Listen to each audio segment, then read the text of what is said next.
SBSTD अड्डा में आपका स्वागत है। आज हम लोग देखेंगे छायावादी कवित्री महादेवी वर्मा के बारे में। उनकी पूरी संपूर्ण जानकारी हम आपको इसी वीडियो में देंगे। तो पहले उनका जीवन परिचय देखते हैं। तो श्रीमती महादेवी वर्मा का जन्म 26 मार्च 1907 ईस्वी में फर्रुखाबाद, उत्तर प्रदेश में हुआ था। इनके पिताजी का नाम श्री गोविंद प्रसाद वर्मा और माता का नाम श्रीमती हेमरानी था। महादेवी वर्मा के नाना जी ब्रज भाषा में काव्य रचना करते थे। इसी कारण से महादेवी वर्मा को भी बचपन से कविता लिखने की रुचि उत्पन्न हो गई। महादेवी वर्मा की प्रारंभिक शिक्षा इंदौर में हुई और साथ ही उन्हें चित्रकला व संगीत की शिक्षा भी प्रदान की गई। इनकी माता भी संस्कृत और हिंदी की अच्छी जानकार थीं। इन्होंने ही इनको सूरदास और तुलसीदास, मीरा का साहित्य पढ़ाया था। इन सब के प्रभाव से महादेवी वर्मा मात्र 7 वर्ष की आयु में कविता लिखने लगी थीं। अब इनकी शिक्षा के बारे में जानते हैं।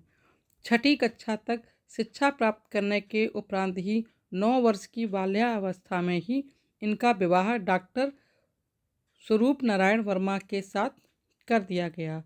इससे इनकी शिक्षा का क्रम टूट गया, किंतु इन्होंने पुनः दोबारा से अपनी शिक्षा प्रारंभ की और फिर 1920 में महादेवी वर्मा ने प्रथम श्रेणी में मिडिल की परीक्षा पास की। 1924 ईस्वी में इन्होंने हाई स्कूल की परीक्षा में पूरे प्रांत में प्रथम श्रेणी में अपनी परीक्षा पास की और छात्रवृत्ति भी प्राप्त की। वर्ष 1926 में इंटर की परीक्षा और 1928 में बीए की परीक्षा और 1933 ईस्वी में महादेवी वर्मा ने संस्कृत से एमए की परीक्षा उत्तीर्ण की। इस प्रकार इनका विद्यार्थी जीवन सफल हुआ। महादेवी वर्मा ने अपनी रचनाएं चांद में प्रकाशित होने के लिए भेजीं। फिर उनकी रचनाओं को एक एक अच्छा काव्य माना जाने लगा। इनके बाद यह काव्य साधना में लीन हो गई।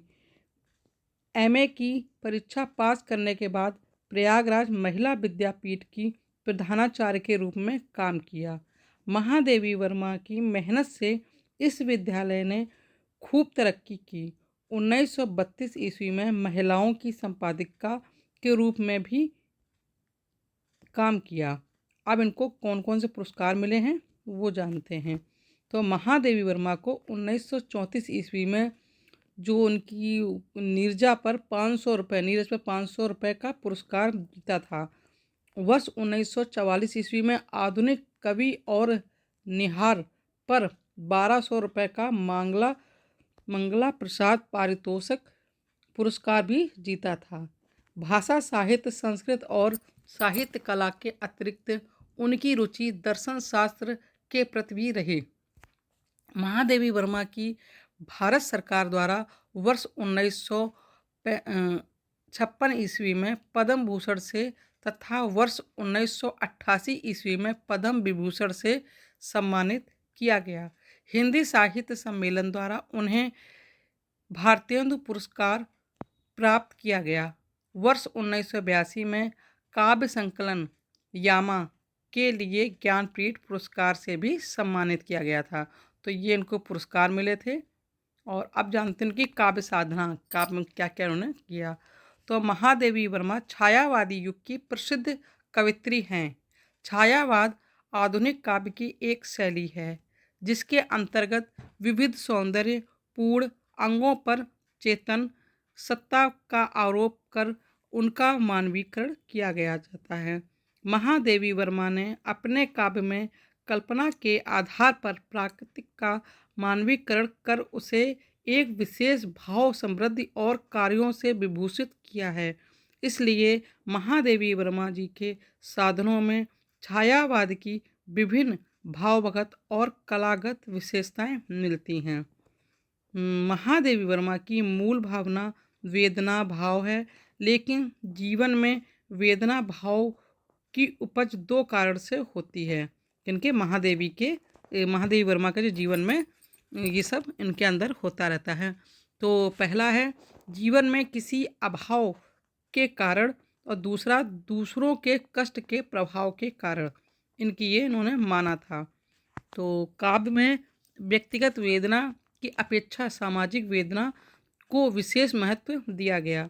काव्य में महादेवी वर्मा को वेदना का मूल कारण है चिर और वियोग। इसने अलौकिक होते हुए भी आध्यात्मिक धारण कर लिया।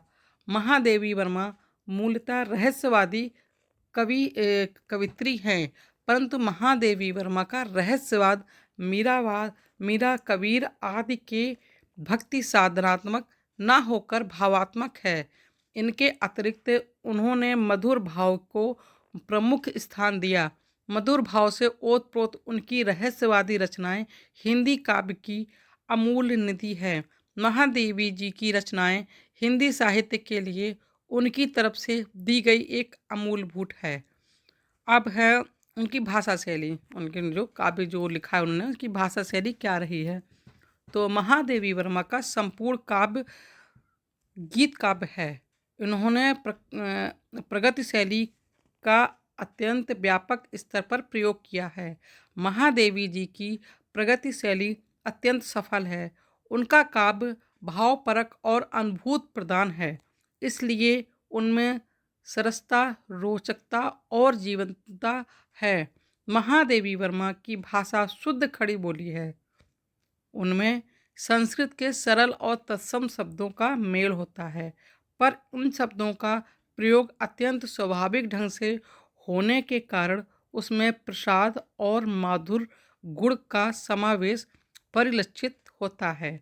कहीं कहीं में अपनी रचनाओं में सांकेतिक भाषा का प्रयोग हुआ है। अब इनकी रचनाएं देखते हैं, कौन कौन सी इनकी रचनाएं हैं। तो महादेवी वर्मा जी के गद्य पद दोनों में रचनाएं की हैं।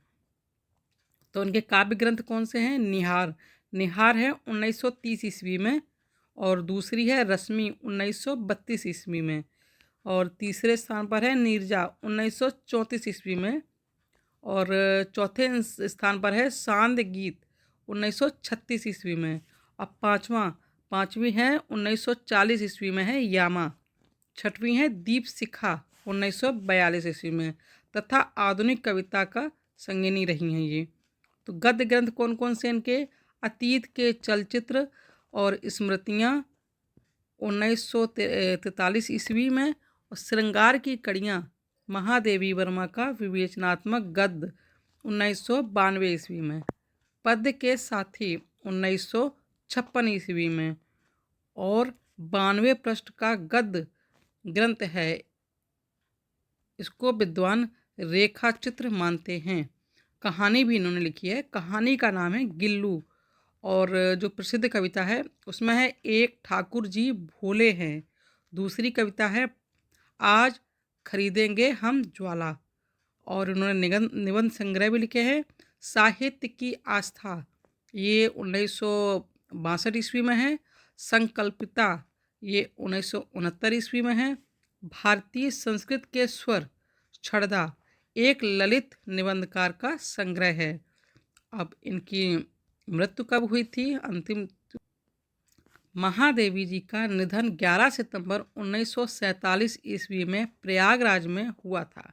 महादेवी वर्मा हिंदी भाषा की प्रख्यात कवित्री, स्वतंत्रता सेनानी और महिलाओं के अधिकारों के लिए खड़ी होने वाली महिला थीं। आपको ये वीडियो अच्छा लगा हो तो चैनल को लाइक सब्सक्राइब ज़रूर करें। धन्यवाद।